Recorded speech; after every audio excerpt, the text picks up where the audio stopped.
To solve a math question like this, there are two ideas that we want to use. You want to use the vertically opposite angle rule and also use the z rule. To solve a question like this, we can use the vertically opposite angle rule to recognize that y is equal to 124. So as a result of that, we can go ahead and just say y is 124 because of the vertically opposite angle rule. Another idea we can use to try to solve for w is to recognize the z rule. So we could identify here that there is a z that shows up right there, and that the corners of the z right here and right here are going to be equal. So as a result of that, since we know that y is 124, we know that w is also 124.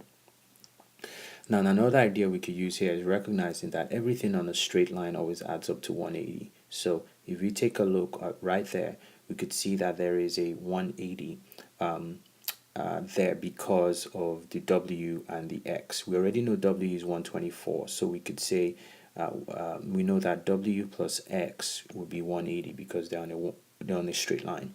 W is 124 plus x is 180. So the x must be 180 minus 124, which gives us x as 56. So we could go ahead and write 56 there.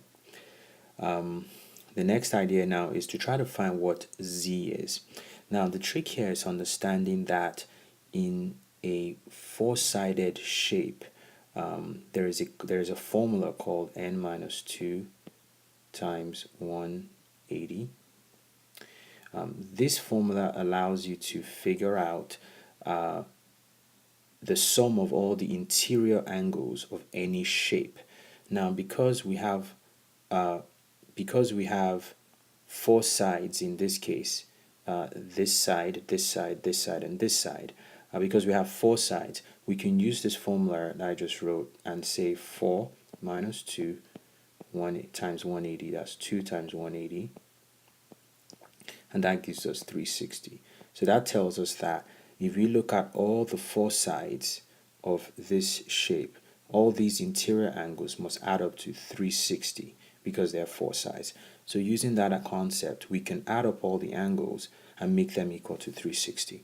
So at this point, we can go ahead and say that we expect x plus 79 plus z plus y should equal 360. And that we know that x is already 56. We still have the 79. We're looking for the z, and we know the y is 124 equal to 360.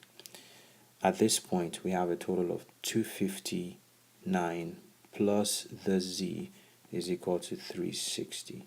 And at this point, we can do a subtraction of the 259 on both sides, and hence 360 minus 259 will give us a z value that is 101.